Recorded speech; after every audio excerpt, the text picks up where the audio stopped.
മഴ നനയാലല്ലോ കുട്ടിച്ച. എല്ലാരും കൂടെ എന്നെ ഇങ്ങനെ മഴയത്ത് നിർത്തിയേക്കല്ലേ. ഒരു കഥ എങ്ങനെയെല്ലാം വന്നു ചേരും, എങ്ങനെ വളർന്നു വികസിക്കും എന്നൊന്നും ആർക്കും പറയുവാനാകില്ലല്ലോ.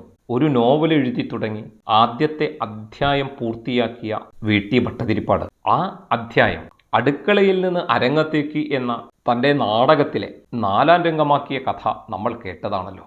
പറഞ്ഞു വരുന്നത് മോഹൻലാലിൻ്റെ 360ാമത് ചിത്രമായ തുടരും എന്നതിൻ്റെ തുടക്കത്തെ പറ്റിയാണ്. വിഷയങ്ങൾ തേടി സഞ്ചരിക്കുന്നയാളാണ് ഫോട്ടോഗ്രാഫറായ കെ.ആർ. സുനിൽ.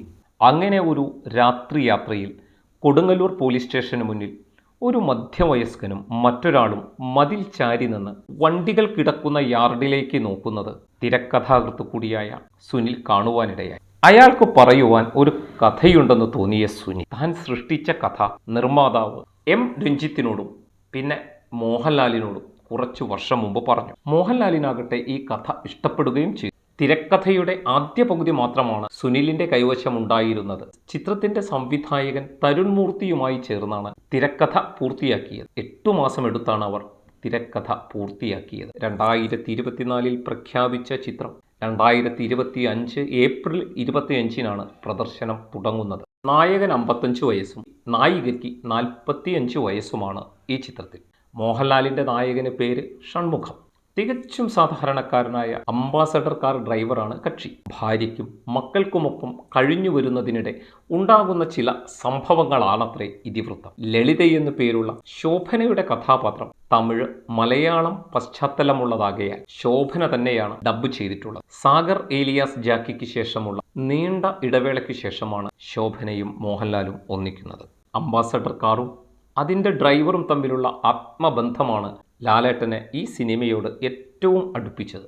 ഈ ചിത്രത്തിലെ കാറിൻ്റെ നമ്പർ 4455 4455. ലാലേട്ടന് സ്വന്തമായിരുന്ന അംബാസഡർ കാറിൻ്റെയും നമ്പർ 4455 ആയിരുന്നു എന്നതും ഒരു കൗതുകമാണ്.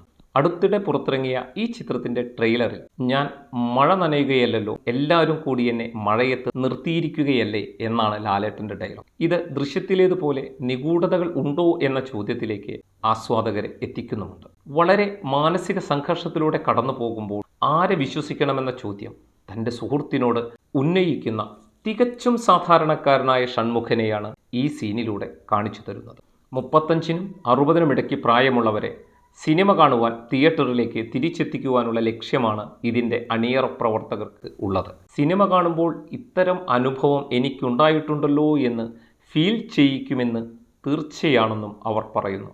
ഓപ്പറേഷൻ ജാവ, സൗദി വെള്ളയ്ക്ക എന്നിവയുടെ സംവിധായകനായ തരുൺ മൂർത്തി തന്നെയാണ് ഇതിൻ്റെയും സംവിധാനം. നിർമ്മാണം എം. രഞ്ജിത്ത്, ഛായാഗ്രഹണം ഷാജി കുമാർ, സംഗീതം ജോക്സ് ബിജോയ്, മണിയൻപിള്ള രാജു, ഫർഹാൻ ഫാസിൽ, ബിനു പപ്പു, നന്ദു, ഇർഷാദ് തുടങ്ങി വലിയൊരു താരനിര തന്നെ ചിത്രത്തിലുണ്ട്. മലയാളികളെ മൊത്തം ത്രസിപ്പിക്കുന്ന ചേരുവയുമായാണ് തുടരും എത്തുന്നത്. പറ്റിയ സംവിധായകന് ലഭിക്കാത്തതും സിനിമ നടക്കാത്തതിൻ്റെ സങ്കടങ്ങളും എന്നു തുടങ്ങുമെന്ന ലാലേട്ടൻ്റെ ഇടയ്ക്കുള്ള ചോദ്യവുമെല്ലാം കേട്ട് സമ്മർദ്ദത്തിലായിരുന്ന കഥാകൃത്ത് കെ.ആർ. സുനിൽ ഈ സിനിമയുടെ ചിത്രീകരണത്തിനിടെ ഇത്ര നാൾ കാത്തിരുന്നത് ഈ നിമിഷത്തിനു വേണ്ടിയാണെന്ന് പറഞ്ഞ് സംവിധായകനെ കെട്ടിപ്പുണർന്നു അത്രേ. വിജയകഥകൾ തുടരട്ടെ.